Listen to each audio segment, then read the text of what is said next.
Hi, Dr. Toombs and fellow Bickers.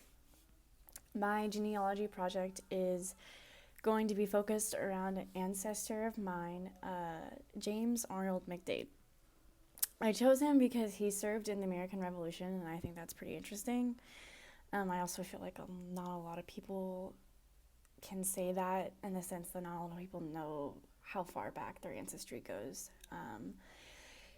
So, a little background on James. I just want to disclose that a lot of this information was actually collected by my dad, Kelly McCrae, and his extended relatives.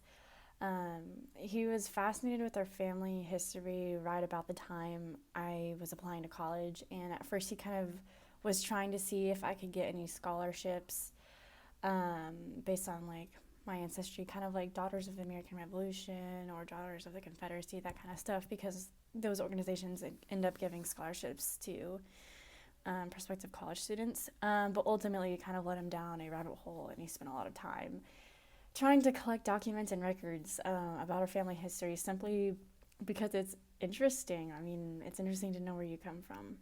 I also want to say that a lot of this information I gathered from Ancestry.com because my father has a very extended profile on there regarding our family and our family history.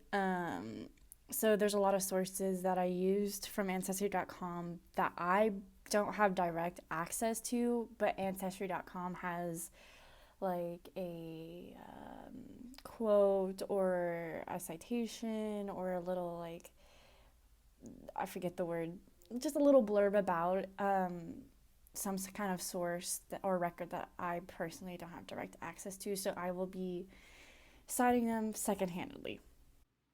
Okay, so here is my father's profile on Ancestry. That's my dad. There's me. So that is my dad's mom and my dad's dad, so my grandma and grandpa. The connection is on my dad's grandpa's line. As you can see, there's my dad's family last name, and then you do see a Lucy McDade, and but she has no relation to the McDade that we will be looking at. And so as you can see, it goes far back. There's a rando John McDade there. But if you follow Nancy Hickman's line, you'll see where James McDade shows up. Um, and so that's the line right there. There's James Arnold McDade, and he even has the Sons of Revolution, I think, emblem on there, saying that he served in the American Revolution. Okay, so that's a little bit about how I'm related to James Arnold McDade. So here is a little bit more detail about his life and where he ended up. So he was born in Spartanburg, South Carolina in 1743 in February to his father William, who was 43 at the time, and his mother Mary, who was 41 at the time. So his parents passed away when he around at the age of 60. So I think he was like 20 years old, 17 to 20 years old. And then when he was 24, he married his first wife, Elizabeth Wilkins, in Warren, Georgia on April 9th. This was in 1767, so 9 years before the American Revolution. He then had a daughter. He had many children. He had a daughter named Sarah, and then a daughter named Polly. And he had a son named John Henry that was born on January 17th in 1774, so just 2 years before the American Revolution. And then he actually had a daughter named Unity Elizabeth in January of 1776 in South Carolina. So a lot of his story is pretty much in the South. It takes place in South Carolina, North Carolina, Georgia. So there's records of him being a lieutenant in South Carolina in the area of South Carolina during the Revolutionary War. He shows up on certain records like under being like paid, like his money, like that's how he's paid, like I guess like pension records, that kind of thing.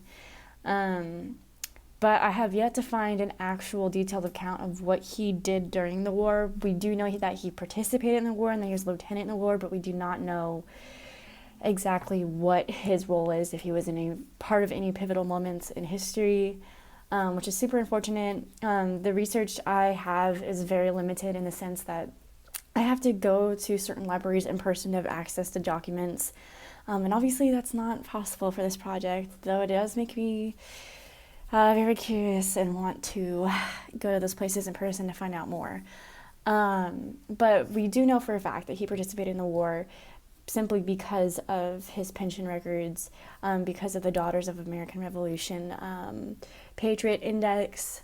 There's a book called Youngblood, Families and Allies, and it's a written history of the line of a certain family that came from Europe to the U.S.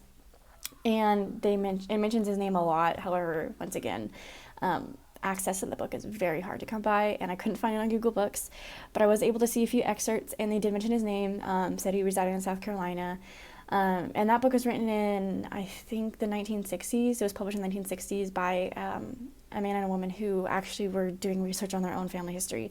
So a lot of this stuff that I am talking about actually comes from the research of other people.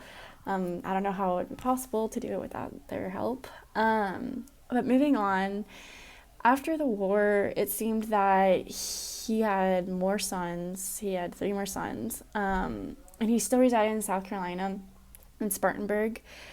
But then in 1784, my bad, he moves to Georgia, and he has many children in Georgia. And then many children in Georgia. I'm seeing about like 6 or 7. And then he married a woman named Elizabeth Wilkins when he was 76 years old in Alabama. So,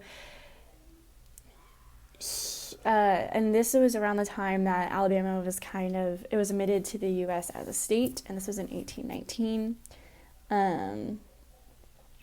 And ultimately, he died in Alabama in 1820. So he lived during a very pivotal time in American history. And next I will be discussing what kind of thing he could have done to impact American history and what kind of things that people did around that time that had a great effect on American history. And I kind of want to go into like his migratory pattern, how he went from South Carolina to Alabama, and see if there's any trends with that might be worth noting in this project. One thing that I know that might seem confusing is that he had multiple marriages, but they were all to the same woman. And I believe, from my understanding, that he remarried her in each state that the couple and their family lived in. The purpose of that, I do not know, but it is pretty interesting to know.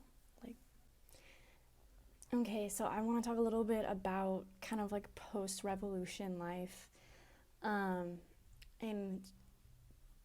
just how the revolution impacted all the people that were living in the colonies, and how it impacted where people raised their families, where they bought property.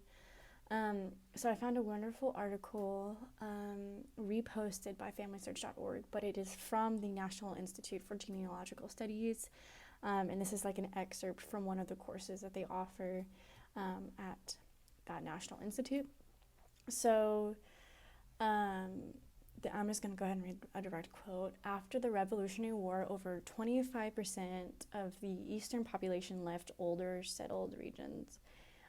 Established families could no longer make a living on their eroded lands. Merchants and businessmen had lost their import-export business with England, and they were eager to find better living conditions.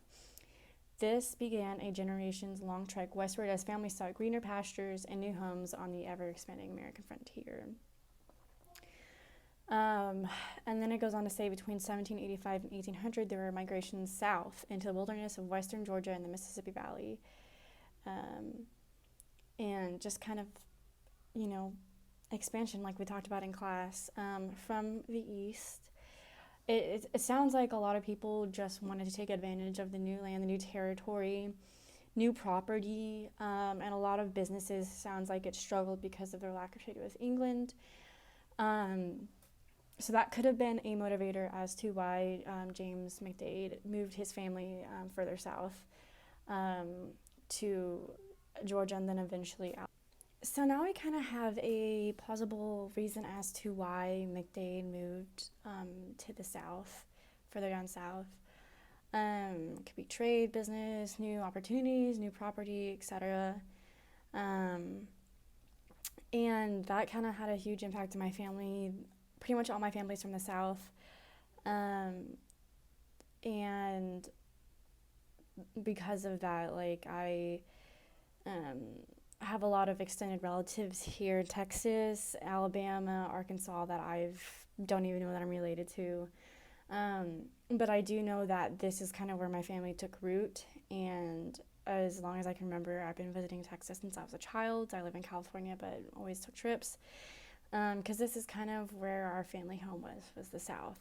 And on my mother's side, I'm like 1/6 Czech or something. So we have Czech relatives that actually moved from the Czech Republic to, or the Slovakia part of the Czechoslovakia. Yes, the Slovakia part that moved here to Texas. And that's kind of how my mom's side operates. But the important part here is the fact that James McDade settled in the South, and I mean, now I'm going to school in the South, and I'm just kind of reconnecting to my roots. But because of his settlement in the South, I also had ancestors and relatives that were Confederate soldiers and fought for the Confederacy. So because of my family's ties to the South, because of James McDade, I have connections to history, throughout all of American history, simply because of location. First there was the American Revolution, and then there was the Confederacy and the Civil War.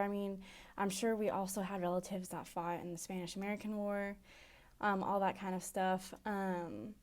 So really, I guess my family is a product of the American dream, the American frontier. So yeah, that's kind of my investment, my stake in this research project. Okay, so lastly, I want to talk about how someone in McDade's role, or just what effect this man had on American history, or men like him. Clearly, he served in the Revolutionary War, and obviously the result of that war is that the U.S. became the U.S. The colonies gained their independence from British rule and the monarchy, and essentially, while he wasn't a founding father, he was someone who was, first generation American. And while I do not have specifics, I just think it's really important to note that, yes, we do not know his direct impacts on American history, but we know that overall, if it weren't for the soldiers and the people and the common folk and the men and everyone and the families, everyone who rose up against England, there wouldn't be a U.S. today.